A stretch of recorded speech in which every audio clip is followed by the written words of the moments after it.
So previously, I did cover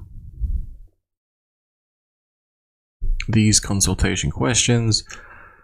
This was in relation to section C, which mainly identified centralized exchanges. Is my analysis on this. Now, and they refer to intermediated token systems. Now, we will look at the next section which they cover is part D, and basically they seem to be referring to mainly decentralized finance, smart contracts, and things that replicate that, I guess you could say. Now, for these questions though, what I'm going to be submitting for these are as follows. Again, I'm most likely will share this somewhere, but whether or not other people are going to give a response, I'm not sure. Basically, more the better, I think. Now, question 6. Some intermediated crypto assets are backed by existing items, goods, or assets. These crypto assets can be broadly described as wrapped real-world assets. Are reforms necessary to ensure a wrapped real-world asset gets the same regulatory treatment as that of the asset backing it? Why? What reforms are needed? So this is, do you want to add more to what they're already planning, is the way I'm reading this. Because this paper is the actual what they're proposing. Now, unless they come up with something better, I don't think they're going to be reducing regulation. Although I could be wrong if there is enough pushback, because maybe that's what they're asking. Maybe that's why they're asking for feedback, because maybe they're wasting their time. Now, simply put with these ones, now my responses are getting smaller and smaller.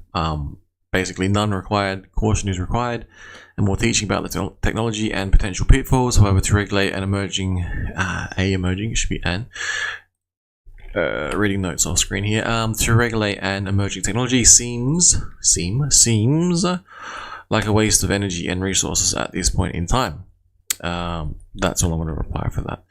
Our reforms say they might not use that because what reforms are needed. Maybe they're asking for ideas for more reforms as opposed to me telling them none.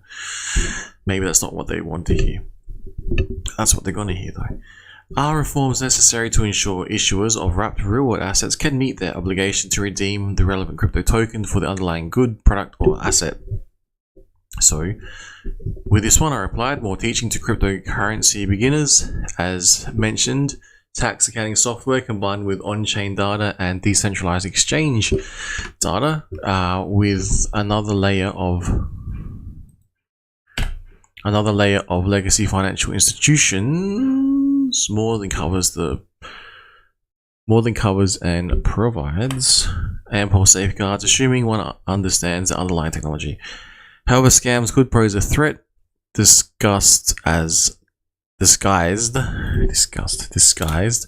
legitimate technology. This is where ongoing learning in the industry is a must, preferably sharing of audits if present. Maybe I should word that to code audits. Code audits, if present, is one way to keep the system honest.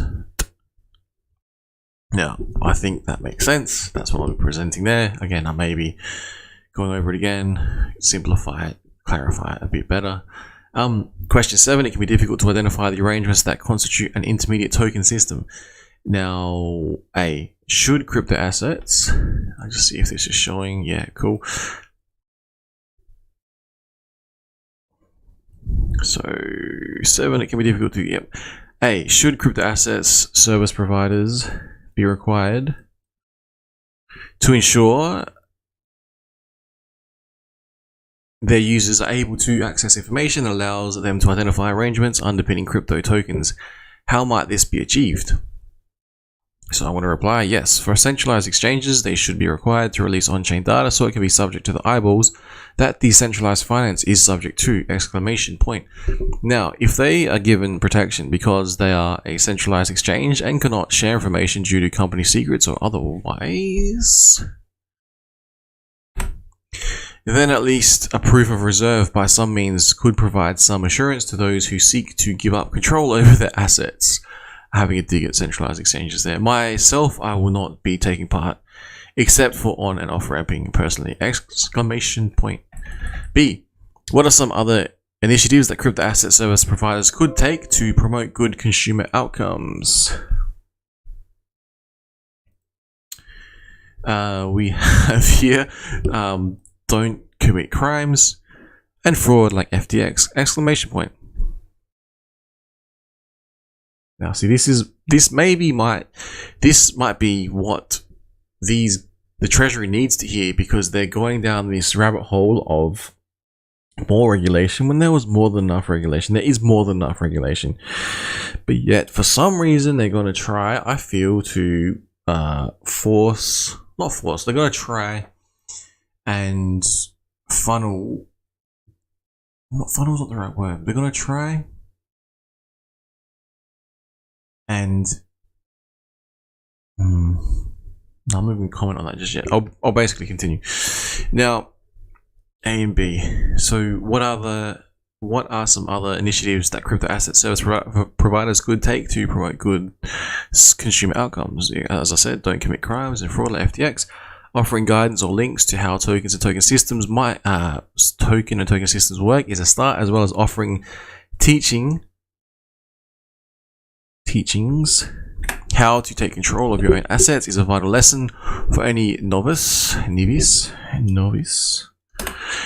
space. Coinbase does provide a positive experience, having reviewed their website recently, with lessons about different cryptocurrencies and other DeFi exchanges that are trusted and not as risky for rug pulls or malicious code. Yeah, I just decided to mention Coinbase because I thought, well, if that can avoid full-on DeFi censorship, then I don't mind if a centralized exchange has these sort of lessons in place. If that can help somehow investors who touch Coinbase, and then once they have an understanding, then they can go off into the wilderness and play with DeFi. However, I don't think this is what this is all about, personally. If there was a government initiative, continuing back to my response, what it will be at the moment, if there was a government initiative offering basic links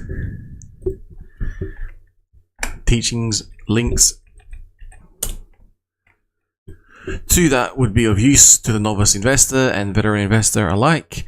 It may offer new information as it evolves over time regarding use types of scams or discoveries in this space. Hoping, maybe the focus will be toward teaching as opposed to more regulation, because to me, more teaching is what is required. And then if that is the case, crypto will flourish a lot more, because larger players will come in on the back of that. Question 8.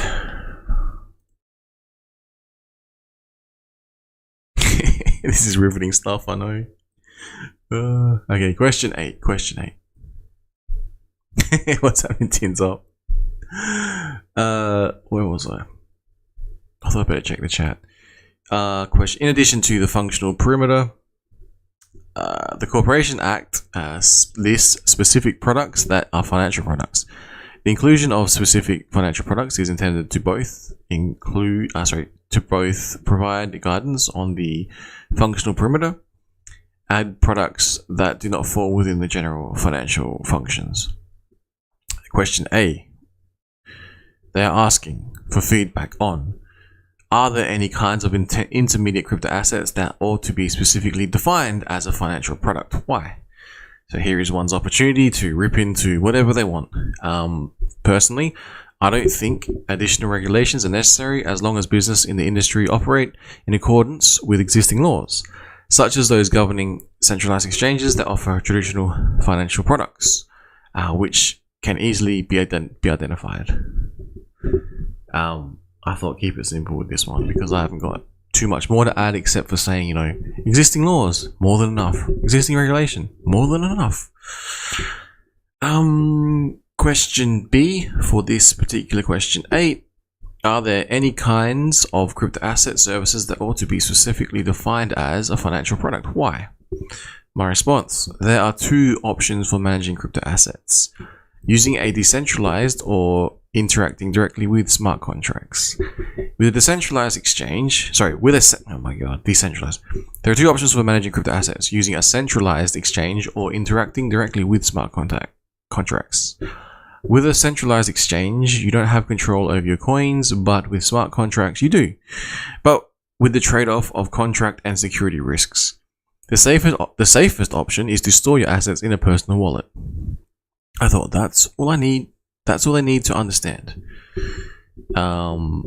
Because I don't think any of them need to be financial products. Are there any kinds of crypto asset services that ought to be specifically defined as financial products? I should put no. Basically, no. There are two ways for managing crypto assets. Give up your keys, don't give up your keys. Of course, there's grey areas in that process, because you could say you go to a centralized exchange, you then take crypto and put it into your control, and then you do what you do with it, and then you take it out. Again, remembering it's tracked all along the way, has been since its inception. Now, some regulatory frameworks in other jurisdictions have placed restrictions on the issuance of intermediate crypto assets to specific public crypto networks. Now, this is a weird one. What, if any, where's this? Question 9.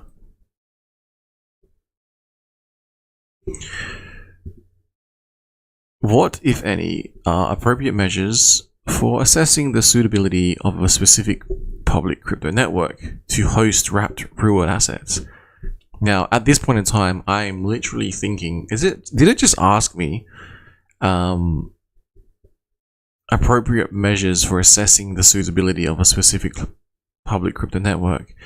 Did it just say it wants to know how to tell if a L1 is good or not? Because that's what I think this question is actually asking. And possibly they're saying, that maybe they want criteria for a good L1. It refers to issuance of intermediate crypto assets. I think what they're referring to there is the stable coins. In other jurisdictions have placed restrictions on issuance of intermediate crypto assets. Now, this is where it's unclear, but I'll continue. This could be subject to change as technology develops. Say, a once efficient chain fills up and becomes expensive to use, it may no longer be the best. A good start would be 100% uptime and no known flaws in the code, maybe a community behind it to be able to check if information is correct, etc., and where defined source data from. Audits, I should put code audits.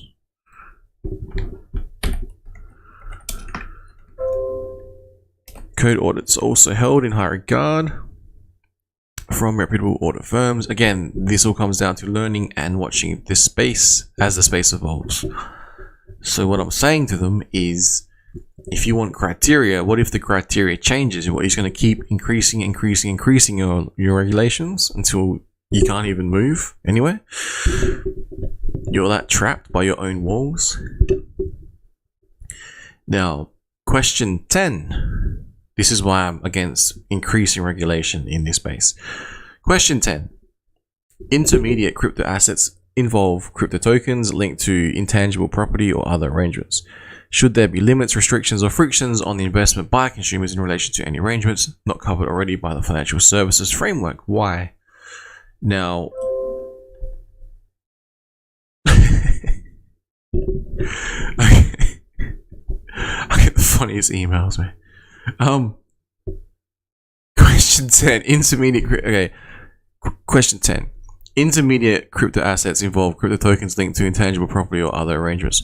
Should there be limits, restrictions, or frictions on the investment by consumers in relation to any arrangements not covered already by the financial services framework? Why? This is my response. There is enough there is already enough regulation and laws in place for intermediate crypto assets such as on and off ramp exchanges and individuals or entities' bank accounts.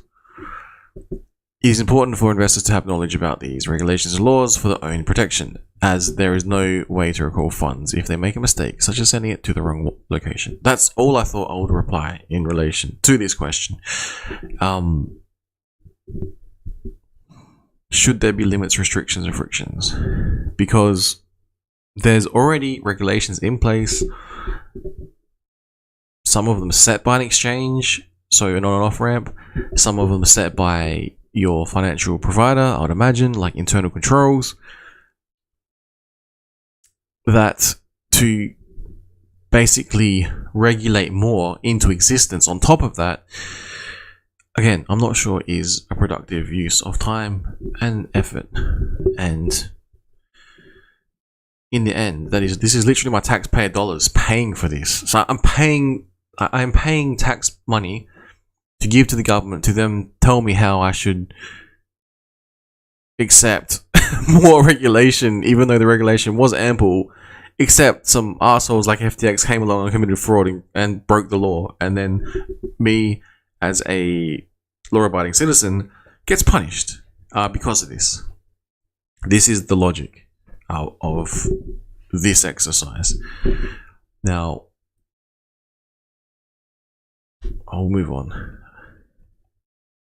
I could go down some rabbit holes there, but I don't wait for just for the moment, because basically it does feel like there is a multi-pronged attack, a multi-walled attack, you know, almost in unison from certain countries around the world, all happening at a similar time. And whether or not you believe it's coincidence or not, it does feel like, as I said, as this paper explains, regulation is coming. Now, I guess before we go to public token systems, we'll have a look at my new website. Ta-da! It's not much just yet. Anyway, actually, I don't know who this website is. It's pretty cool though, you know. Here's the reference. So this one, basically, I'm just putting links in, and then you can, if you choose to, if you find this website, you can then choose to go to the link and see what it says. Now, this is the most recent article, although I haven't done a search yet today. I was watching Identity Block's stream before. It was fire, as usual. All Hexicans should appreciate the information that he is producing. Now,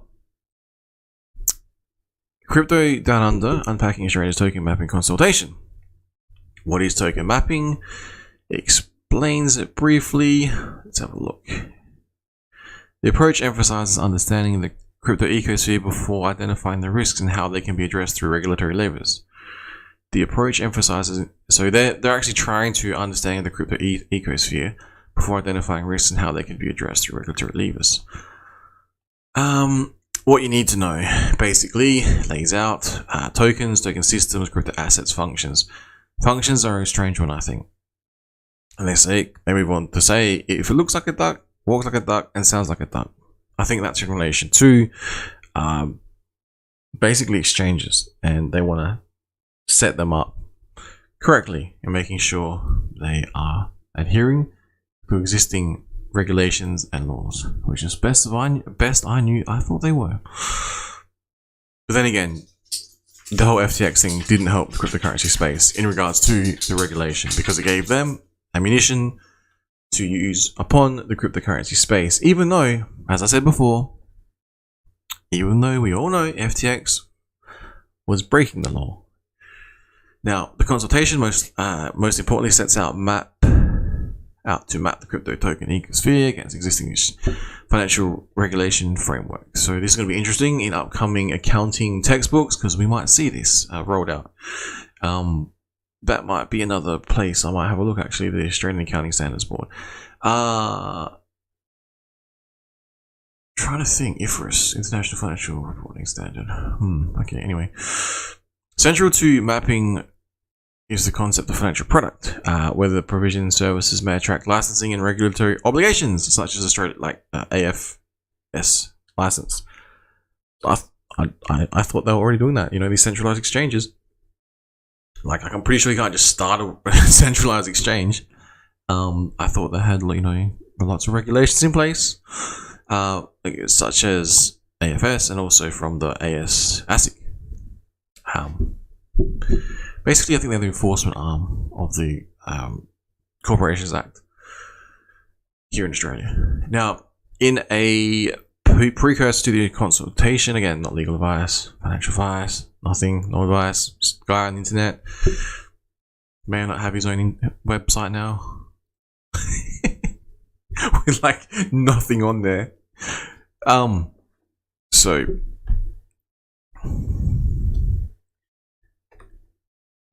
we have, in a precursor to the consultation, Assistant Treasurer and Minister of Finance Stephen memorably invoked the duck test for crypto assets, saying it looks like a duck, walks like a duck, sounds like a duck. It should be treated like one, as opposed to setting up a completely separate regulatory regime. Now, this is where it's getting interesting, because are they going to imply DeFi? How are they going to regulate that? How are they going to measure that? I guess is a good word. Is the token system a facility? Is the facility one through which a person does any of the general financial functions, i.e. making financial investment, managing financial risk, or making non-cash payments? Now, in this image, it then shows the proposed high-level taxonomy, intermediate token system. So basically, you can consider these centralized exchanges, best of my understanding, with crypto asset services, intermediate crypto assets, both of which can be centralized exchanges. Now, public token systems is the section we're going to look at now on the paper.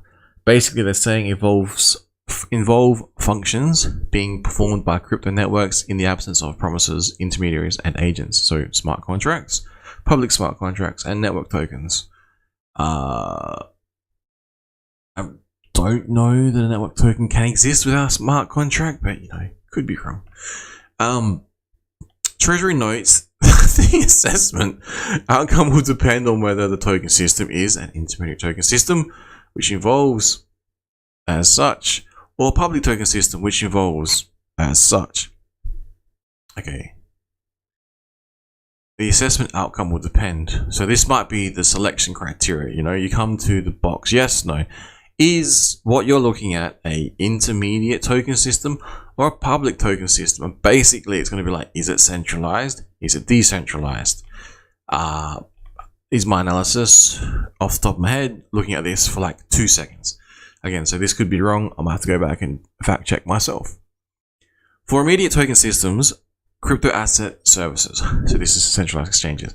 Token systems accept crypto tokens as part of the performing function under a legal agreement or arrangement, like Celsius, and they could take all your money, all your crypto, because you told them. Now, examples include crypto trading, lending and borrowing, custody, fiat, on and off ramping. Okay. Intermediate crypto assets, defined as crypto assets where the link between crypto token and token systems is created by legal agreement or explain. Examples given include, here we go. Examples given include stablecoin arrangements and initial coin offerings. Okay, that's pretty interesting. I'm finding this interesting because I don't know who they're trying to target at this point. For public token systems, there's no clear example there.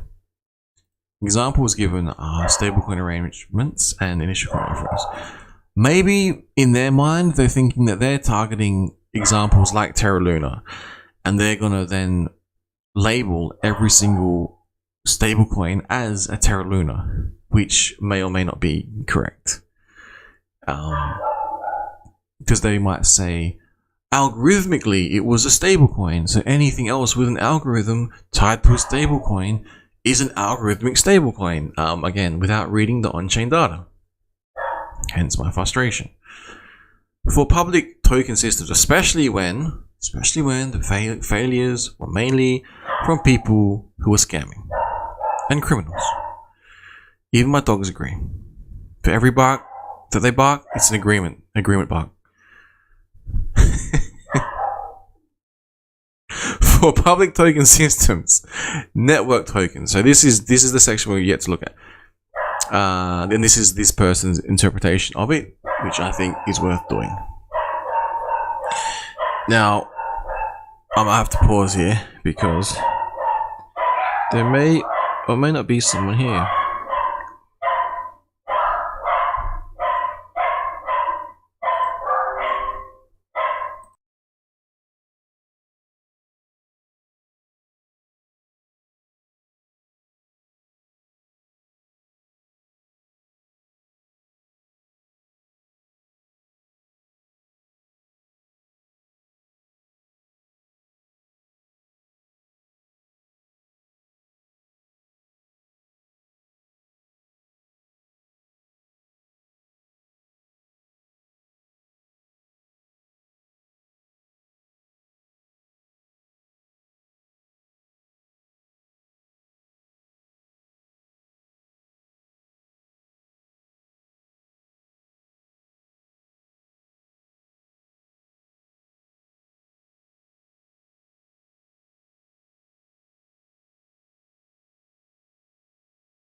Okay, where was I?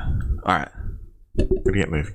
Now, public token systems, network tokens, defines crypto tokens that are created as part of a consensus mechanism on a public crypto network like a L1, but that are used by holders for various other functions. These appear to describe native tokens of blockchains such as BTC and ETH. Network tokens, right, okay. Network tokens, different from smart contracts. Good, they defined that. Public smart contracts, defined as smart contracts and associated crypto tokens that are created for the purpose of enabling unknown parties to enter transactional relationships. These include decentralized finance, DeFi protocols. So in this article, it basically states that. So the key takeaway is, of the four product types, the Treasury appears most immediately concerned with crypto assets services, as they are by far the most common way for consumers to get exposed to crypto assets. Treasury also notes that the most of the failures of the crypto winter were related to entities in this category with clear centralized control over users' assets, which is good to understand this, and thus a strong need for consumer protection in this product class. I believe they need teaching people, that's what they need. According to the consultation, the question of whether or not a crypto asset service is considered a financial product hinges on the terms and functions of the arrangement. The Treasury expressed concern about regulatory arbitrage through complex or obscure arrangements that complicate the assessment.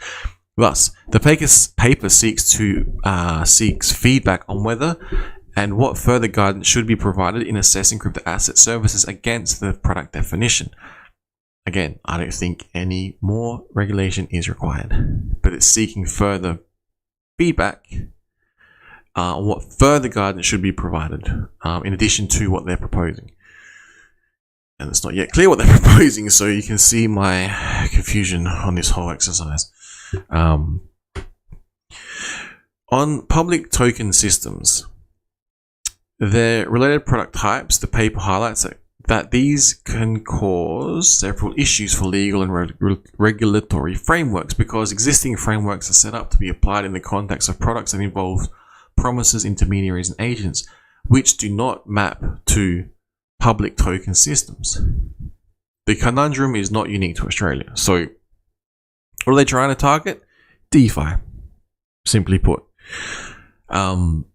I'm not sure why they're trying to target it, because like I said, it's all on chain. You give up your wallet, you give up your address through a centralized exchange, and forever and a day you're doxxed to whatever agency has that information on you. Now, this conundrum is not unique to Australia. Ultimately, the question of how to regulate decentralized arrangements is a challenging one for regulators everywhere, because existing regulatory frameworks are set up to impose obligations and oversight on centralized legal entities, where specific persons can be held accountable. Where do we go from here? Following this consultation, the Australian government will propose a framework for custody and licensing, which they expect to consult on in mid-2023. Based on this consultation paper and the Treasury's accompanying media release, we can expect the regulatory framework to focus on addressing consumer protection and financial stability risks. This is in line with regulatory efforts in other leading global jurisdictions and is expected following the high-profile failures of 2022, thanks to centralized exchanges which brought heat upon DeFi, which is all on-chain, and you can see proof of reserves, but no one understands how to read on-chain data, apparently, and that's too hard. So, the Australian government has also laid out strengthening enforcement action as another priority. ASIC had earlier identified crypto assets as one of the 8 strategic priorities, which is good and bad, and has already taken a number of enforcement action against crypto companies. Now, the Treasury highlighted that ASIC is increasing resources to support these efforts and has promised that the regulator will take legal action where it identifies crypto offerings being marketed without appropriate blank license. Nonetheless, the government is cognizant of the need to balance innovation and oversight, and reiterated its commitment to working methodically with regulators, industry, and consumer and business advocacy groups. So whether or not my little response will even get heard is yet to be seen. To get the policy settings right to protect consumers and support innovation in this emerging sector, its decision to consult on these results and proposals from its token mapping exercise are a step in this direction and represent an opportunity for the Australian crypto community to engage in the policy making process. I repeat, engage. They have given us engagement. They have given us an opportunity to explain what is going on in the crypto space, because they don't know. They think they know, but they don't. And it's frustrating because I've been here for longer than they have. Some people have been here longer than me. Mind you, maybe there's some people that have been watching it from day one, and that's been their dedicated job. But if it is, they failed pretty hard because they let the centralized exchanges rape and pillage. Now, back to the token mapping paper. This is the definition of DeFi according to the Treasury of Australia. We have public token systems do not involve a promise that an intermediary or agent will perform a function in the future. They involve functions being ensured by a crypto network directly. This is enabled by 2 key practical innovations. First, the public crypto networks can be used as neutral, independent infrastructure for creating transactional relationships between parties who do not know or trust one another. Second, the smart contract on public crypto networks can be used to create and implement economic mechanisms that operate without the need for an intermediary. Section 86, not quite section, but number 86, public token systems are unique in that transactional relationships are created by parties themselves, typically by, see, this is the legalese they have to use to try and define L1. Typically by using the same free open source software simultaneously. The software enables the parties to create crypto tokens that represent their transactional relationship. These crypto tokens will typically provide their holders with factual ability to perform functions in future, e.g. ability to unlock a smart contract full of stablecoins if certain preconditions are met. That's their example.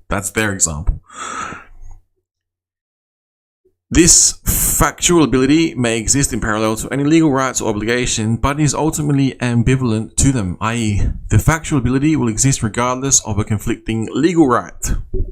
So, for instance, you get hacked, you lose all your stuff.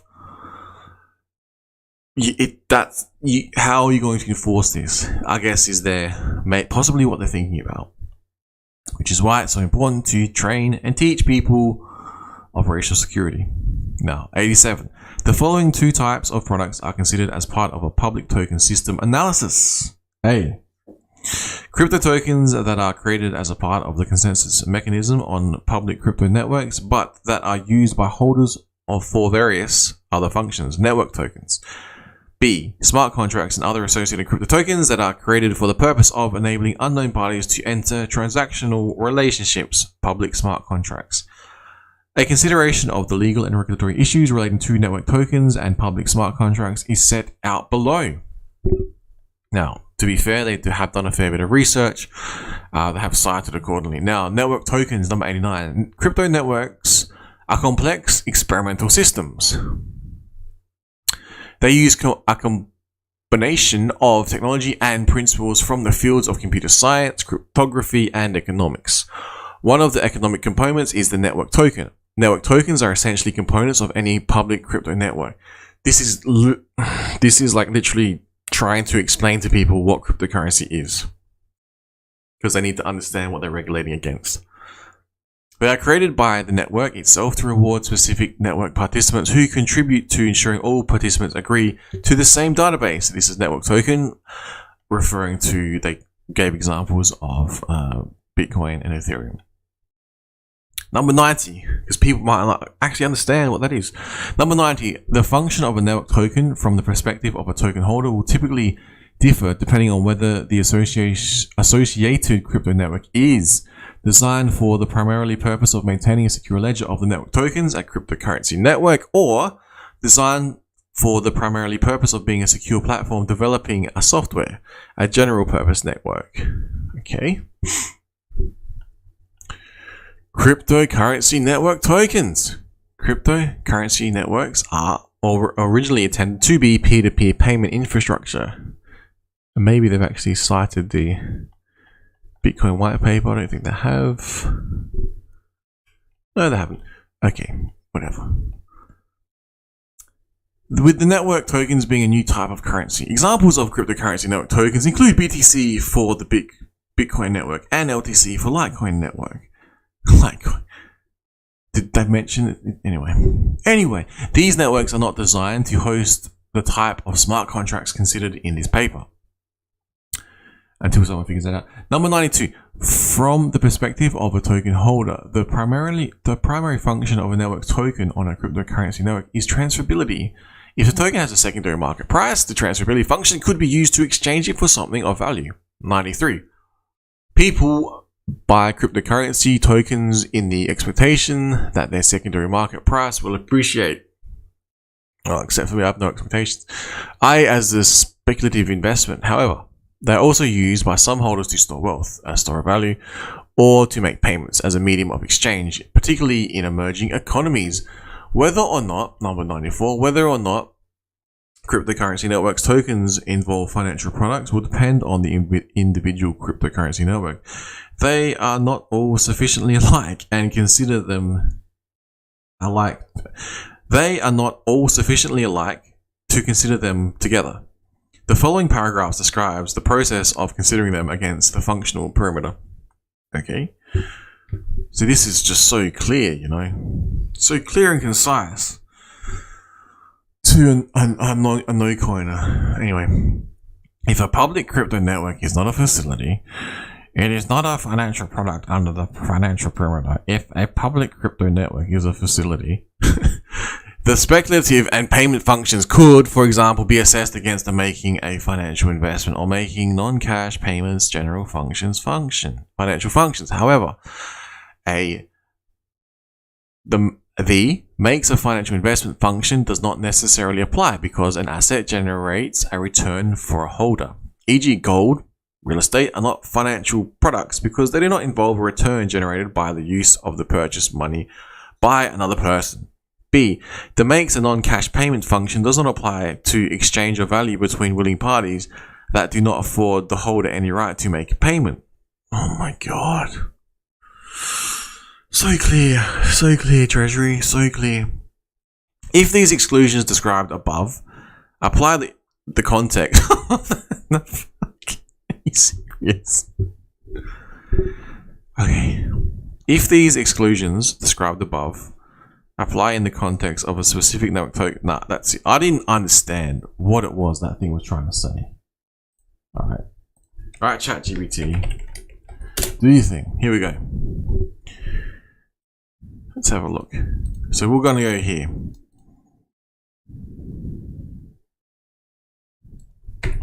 I am literally going to say, simplify this shit, please. Now, anyone else can do this as well. They can create a decent response after they've understood it. If they don't understand it, Google it, ChatGPT it, research it, find out more, ask more questions. Then we will get better answers. Then we can change the world in a positive way. Now, what does this mean in simple terms? This means that if a public crypto network is considered a facility, it may fall under the category of financial products. However, simply having an asset that generates a return for a holder does not automatically make it a financial product. Additionally, changing value between parties without the holder having the right to make a payment does not make it a non-cash payment. Seriously, why did you not say that, paper? Why did you not say that? Are you trying to... Because you know what most people are going to do? They're going to read and go, oh yeah, yeah. And you go, what does that mean? Oh, I don't know. But I voted on it. Anyway. Number 96. How many people are actually reading this paper? Number 96. If these exclusions described above apply in the context of a specific network token, the crypto network is not a financial product under those general financial functions. I think that's what ChatGPT basically told me. Now, general purpose network tokens. General purpose network tokens are crypto networks capable of hosting smart contracts if they are public crypto networks. They will have network tokens for the same technical purpose, i.e. consensus, as cryptocurrency networks. As these network tokens are also transferable, they can also be subject to speculation, held as a store of value, or used as a medium of exchange. Accordingly, the same analysis in respect of cryptocurrency networks can apply to general purpose networks. Examples of general purpose networks can include the Ethereum network and the Solana network. That's always down. However, network tokens on a general purpose network are often intrinsically connected. So that, stopping right here, that reminds me so much of this question that they're asking. And the question is, where is it? The question is at the bottom. Where is it? Oh, sorry. It was an earlier question where it said, where is it? What, if any, are appropriate measures for assessing the suitability of a specific public crypto network to host wrapped reward assets? Are they asking, is it that they're asking, they're not sure how to identify, a layer one, and they're not sure how to tell centralized exchanges what criteria they need to meet to list certain tokens, regardless of what they are, on a centralized exchange? That is interesting. Sorry, that's just how my brain works. However, network tokens on general purpose networks are often intrinsically connected to the ones further function. The factual ability to publish or interact with smart contracts, this function is typically ensured by the relevant network's fee market mechanism. So I'm pretty sure they're talking about ETH here, things like ETH.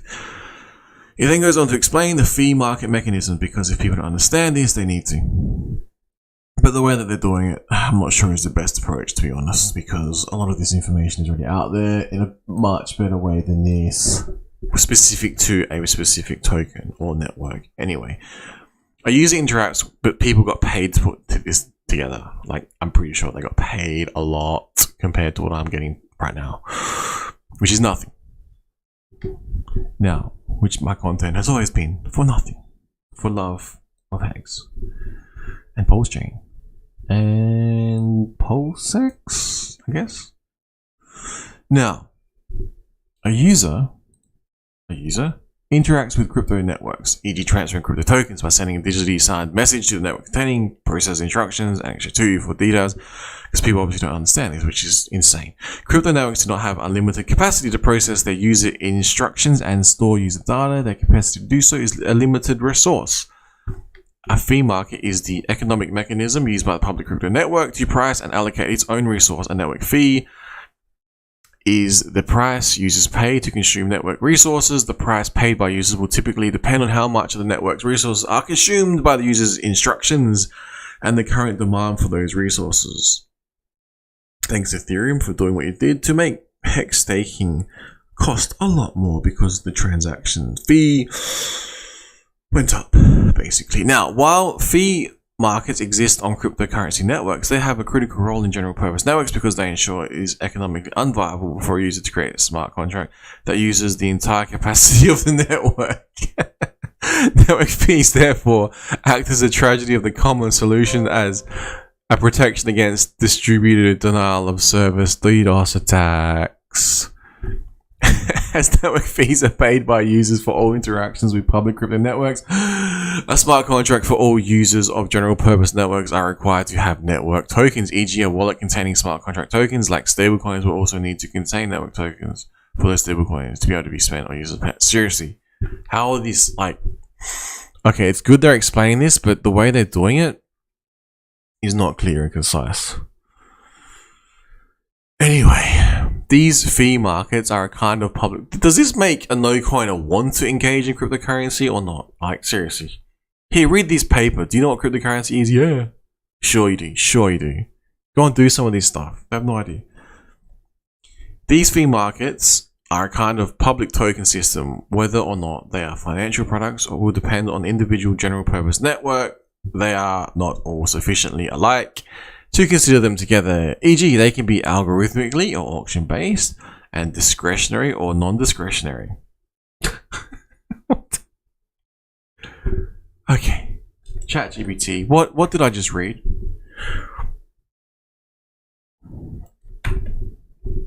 Because I'm being told the government's here and they're here to help.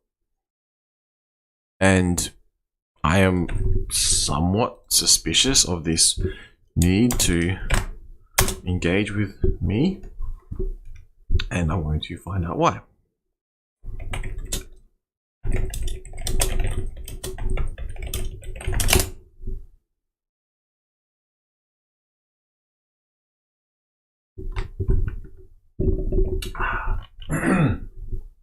This is saying, in simple terms, this is saying that different types of fee system used in public token networks can vary and not all are the same. Whether they are considered as financial products depends on the specific network. Okay.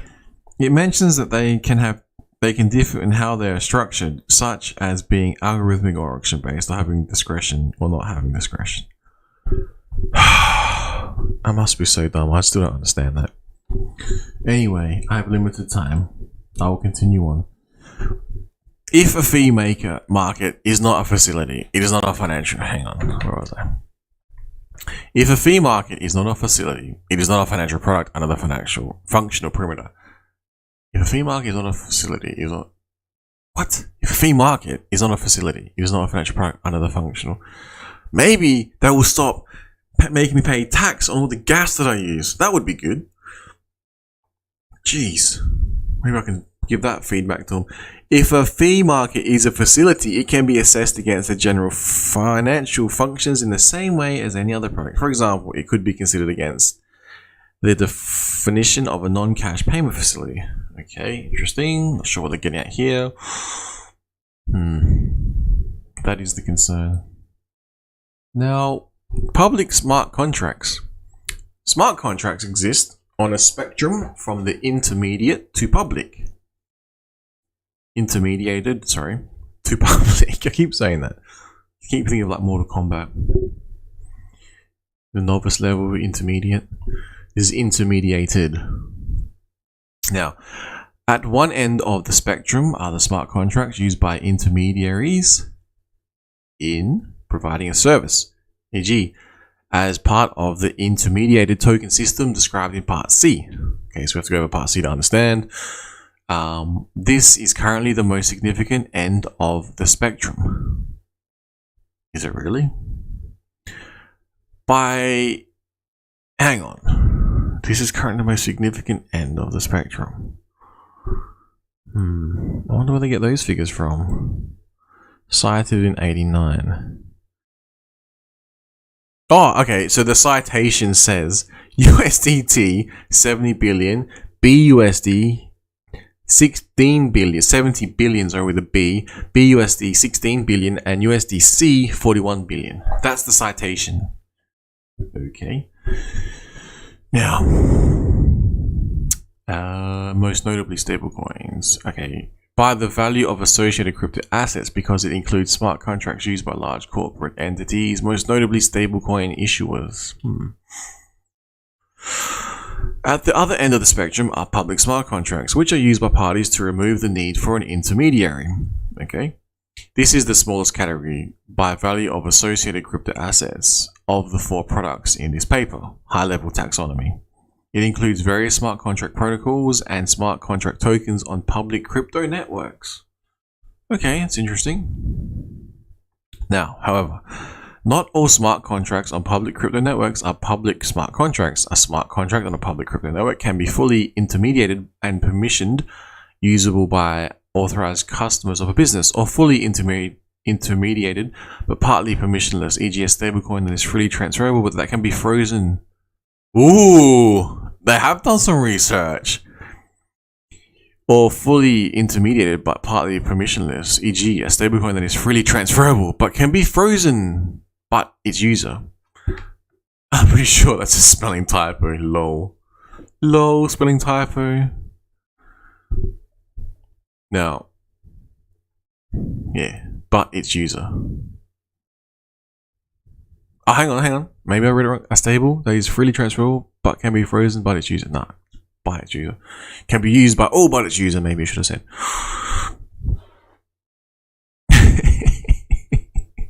Shit. A public smart contract can be created to perform a computable function.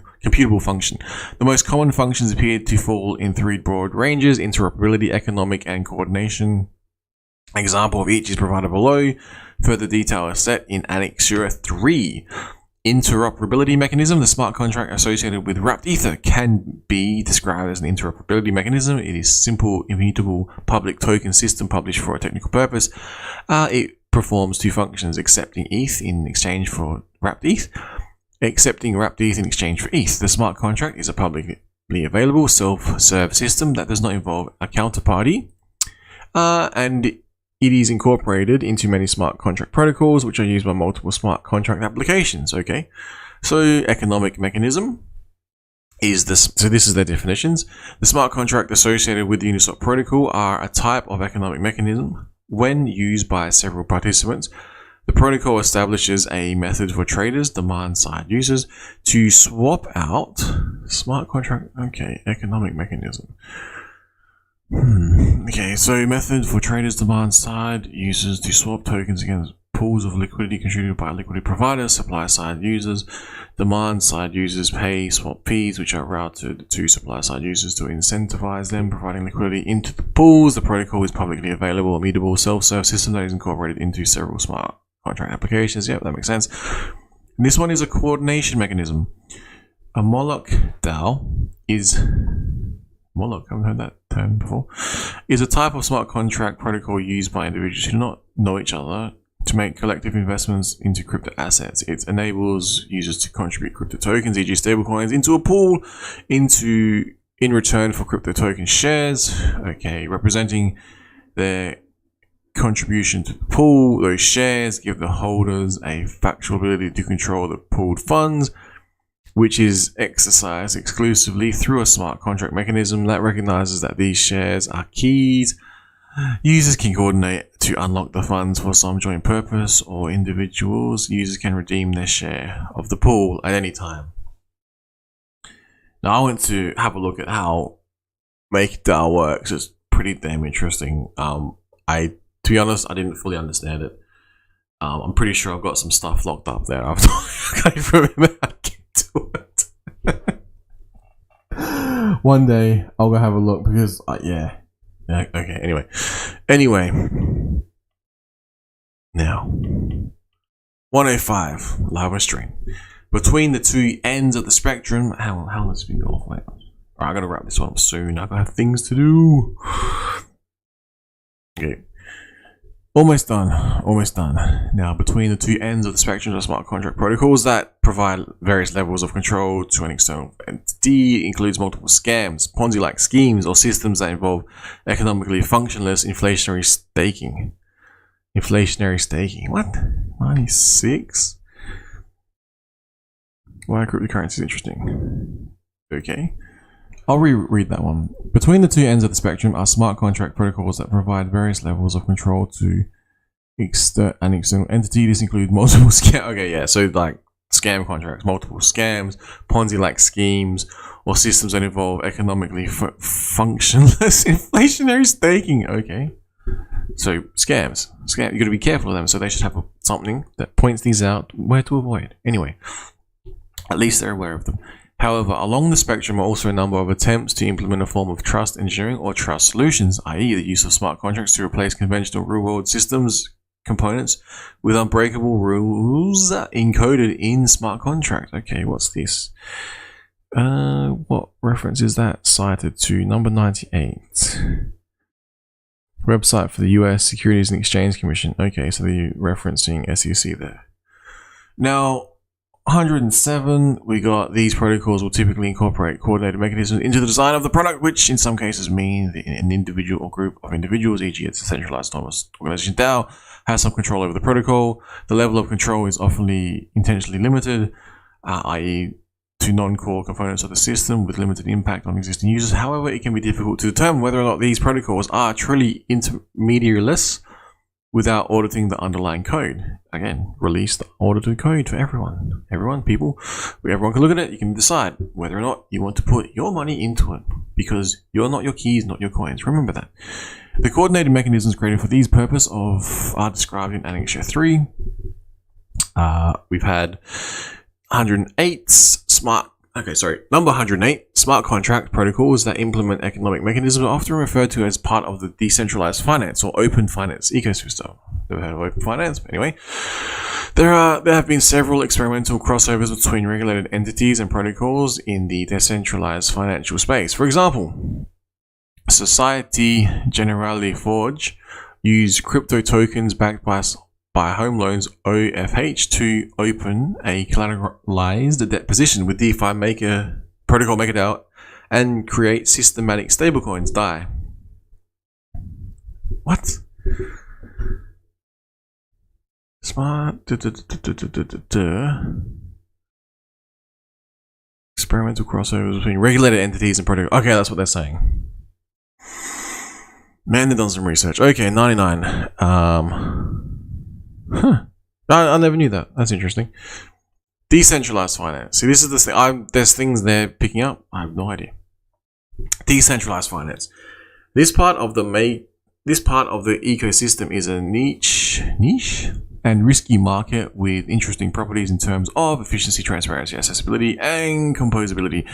The smart contract protocols used in DeFi each fall somewhere on the spectrum described above. In some cases, the relevant decentralized finance products might closely match with the description of a specific financial product in the Corporations Act, but there can be difficulties with some of the language used in definitions. For example, the Corporations Act that identifies a derivative as an arrangement under which a party provides consideration at a future time to someone.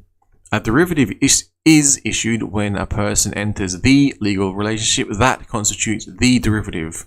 In the context of a self-serve smart contract mechanism that replaces the economic functions of a derivative, the references in legislation to arrangements, people, parties, and legal relationships may pose challenges for the regulatory perimeter. Figure 3 is a comparison of smart contract-based products or protocols that may be able to be described as public token systems in green, and analogous products available from traditional financial intermediaries or through intermediated token systems in blue. So what are they saying here? Let's have a look. So we've got intermediated token systems, public token systems. That's not how I read it. There's no key to this. Why is there no key? Okay, no key, whatever. So we've got borrowing and lending. I'm guessing TradeFi, crypto network resources, asset management, derivatives, fundraising. In the intermediate token systems, we have this, we have this, we have this, we have this, we have this. We have also public token systems, this, and this. Now, we'll wrap this one up soon. Like I said, got things to do. Oh my god, it goes on. Regulatory and policy issues. These two categories of crypto products, network tokens and public smart contracts, cause several issues for legal and regulatory frameworks. So they're trying to figure out how to put a square peg through a circle hole. Let's just make the circle hole really, really big. You know, that sounds like what they're doing. The issues are deeper than whether these products are financial products, because existing regulatory frameworks create regulatory boundaries, obligations, protections, and regulatory powers to be applied in the context of products that involve promise, intermediaries, and agents. Many of those do not map to public token systems. In addition, the relevant risks of interacting with public token systems may not map to the protections provided under the current regulatory frameworks. That's what we're going to teach people. For example, the risk that an economic function will not be ensured by a smart contract-based mechanism may be different to the risk that the same function will not be facilitated when supported by a contractual-based promise. That is cited by, I think that's 101, which is, they've cited the International Monetary Fund, okay? Now, while smart contracts are often touted for the removal of counterparty risk, this may be replaced or by aggravate a user exposure to a technology risk, a bug in this. Okay, this is interesting. While smart contracts are often touted for the removal of counterparty risk, this may be replaced or aggravated a user's exposure to. This needs to be understood. Technological risk, a bug in the smart contract. Model risk, an unsounded economical mechanism, so down and to the right forever. Compliance risk, blacklisting by smart contract applications. That's interesting. So that might be 104. Not sure though. Here we go. Growing list of DeFi apps ban Tornado Cash. There you go. So that is directly saying it is a compliance risk because the US has deemed some people who have touched Tornado Cash in the past as blacklisted, thereby making your product that you are using on any platform, if it involves USDC, I'm assuming, or Tornado Cash in general, it could be a compliance risk. Okay, this is frustrating. Honestly, I'm frustrated at this whole process because I'm not sure they're going to fix anything with any of this. People got scammed and this is their response. Now, unknown risks due to experimental nature of this system, you know, like the internet stops working or something, you know, you can't access the chain. In a, you know, anyway. However, without conducted rules and effective enforcement mechanisms, markets can tend toward harmful practices, including conflicts of interest, anti-competitive conduct, unequal access to information. So these things wouldn't take place, I guess, in TradeFi because of, well, it can, but it's harder to hide, I guess, if correct processes are in place. Now, if, you know, you have no control over anything, I guess the argument here is someone could make a scam contract and promote it to the world and everyone will be stuffed, you know, and then it would be anti-competitive, it would be unequal access to information and conflict, all the rest of it.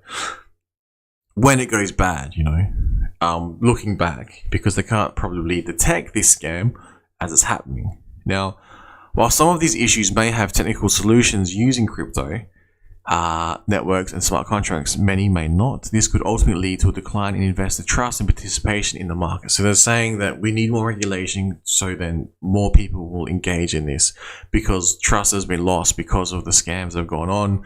But when you look at it, it was actually centralized exchanges that caused this scam. Go figure.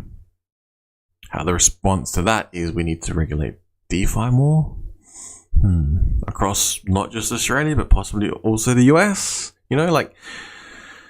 Anyway, 113. While traditional policy and regulatory levers are available for a large portion of the crypto ecosphere, intermediate token systems in the pockets of the ecosphere system where functions are truly being ensured by public self-service software, a fundamentally different approach may be required. While traditional policy and regulation levers are available for a large portion of the crypto ecosphere, so this is saying not traditional, centralized exchanges are now traditional,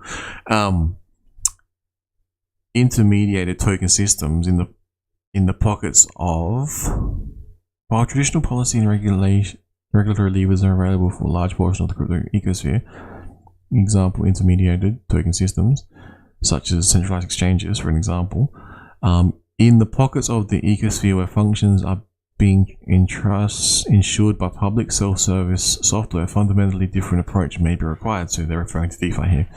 114. The following questions aim to commence the process of understanding what a financial regulatory framework might look like in a future where these unique elements of the crypto ecosphere continue to grow and develop.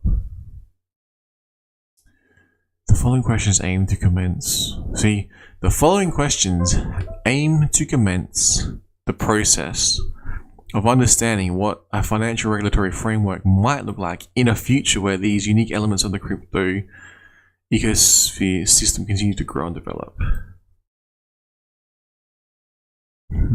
Okay. I have to pause on that one. That's fascinating. The following questions aim to commence the process of understanding what a financial regulatory framework might look like in a future where these unique elements of crypto continue to grow and develop. So it's almost like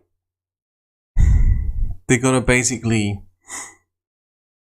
trying to teach what cryptocurrency is. They've identified DeFi as hard to measure, and explaining that traditional centralized exchanges are more easily regulated with traditional policy and regulatory levers. And then what, though, would a framework look like in the future where these unique elements of the crypto ecosphere continue to grow and develop? So things like DeFi, because maybe from their analysis they can see that people are going to understand that DeFi is more, when used correctly and when understood and when correct steps are being put in place, people will probably be more inclined to use DeFi over a traditionally policy and regulatory regulated environment to hold, for example, their tokens, because they've seen the failures, even with policy and regulation in place. So they're more likely to take control of their coins and maybe look around and understand what is actually going on in the DeFi space and how they could use their entrepreneurial effort and energy to seek to grow their capital. Now, this is the questions that they're asking, and this is the feedback that we're able to give. It has to be on topic. It has to be, I'm hoping mine aren't too simple. But I'll put together some of these questions and some of these responses, basically explaining to them that I don't think any more regulation is required, and teaching is key here. And if you can teach people, then, that's the saying. Teach a man how to fish. So, questions, consultation questions. Some jurisdictions have implemented a regulatory framework that addresses the marketing and promotion of products within the crypto ecosphere, including network tokens and public smart contracts. What Similar solution would be suitable for Australia. If so, how might this be implemented? I'm guessing they're referring to paid for shells in this instance. Now, yeah. Similar solution would be for suitable for Australia. So it's asking how might this be implemented. So it's asking for more ideas. Smart contracts are commonly developed as free open source software. They are often published and republished by entities other than their original authors. What are the regulatory and policy levers available to encourage the development of smart contracts that comply with existing regulatory frameworks? Now, this is an interesting question because you're implying that you have an existing regulatory framework. But then you're turning around and saying, how can you encourage creators of code to comply with non-existing frameworks? You're basically saying, stop innovation, and after you've stopped your innovation, come back to TradeFi and make everything look like TradeFi. Which I don't think it can, because then you would just be TradeFi, you wouldn't be DeFi. What are the regulatory and policy levers available to ensure smart contract applications comply with existing regulatory frameworks? Now, so you're trying to say, what are like policy regulations that could make smart contracts applications apply with existing regulatory frameworks? Again, what is the existing regulatory framework under which DeFi falls under? What category? And you're trying to say, just no more DeFi, everything needs to be TradeFi. But then, yeah, at the same time, you're telling us you don't want to stifle innovation, but yet you want everything to be TradeFi. I'm very curious with this. The same too with question 13. Now, I'm assuming you haven't read it yet, but some smart contract applications assist users to connect to smart contracts that implement a pawnbroker style of collateralized lending. Only recourse in event of a default is collateral. Now, what are the key risk differences between smart contract and conventional pawnbroker lending? I guess they're saying they're trying to put together a list of what is, you could lose all your funds. You may not understand what it is you're doing. But similar to if you go to a pawnbroker and you pay some insane interest rate to borrow against whatever asset you have, but yet they're still legal.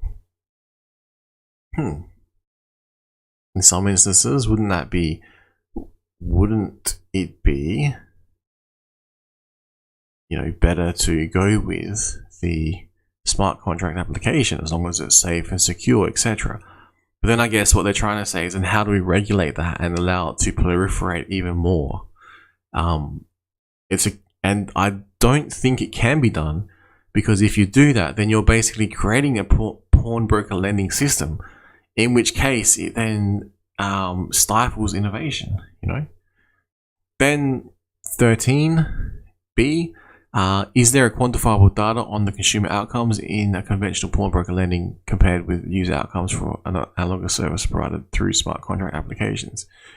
I'm not sure. I'm not aware of this. I mean, unless people come forward and say, this is what happened, how do you even know without on-chain data analysis? And why would you be doing on-chain data analysis for things like this? I mean, unless these are some interesting questions. Number 14, some smart contracts. This is an interesting one. I've read this one. Some smart contract applications assist users to connect to automated market makers, AMM.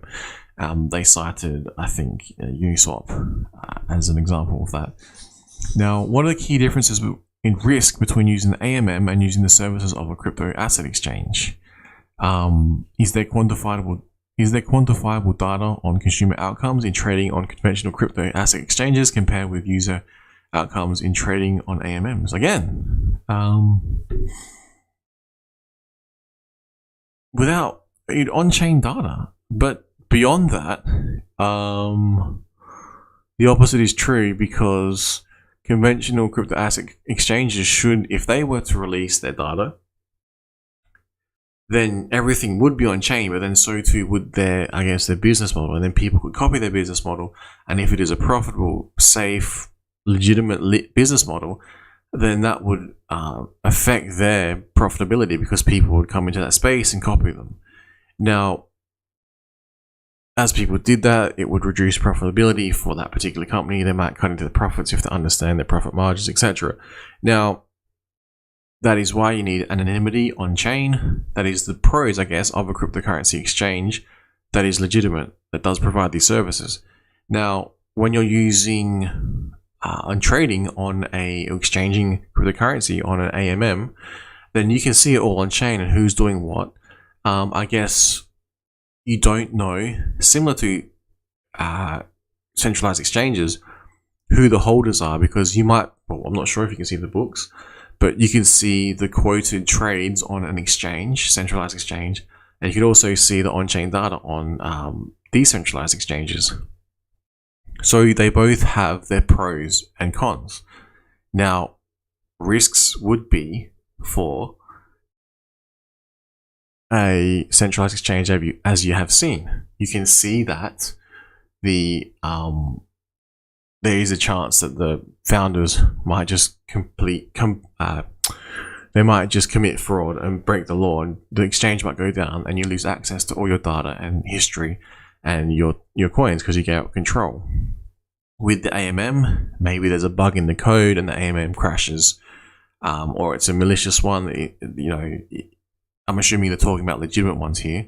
I guess the risk is you don't understand the possibility that, for example, if you provide liquidity in a certain way, you might,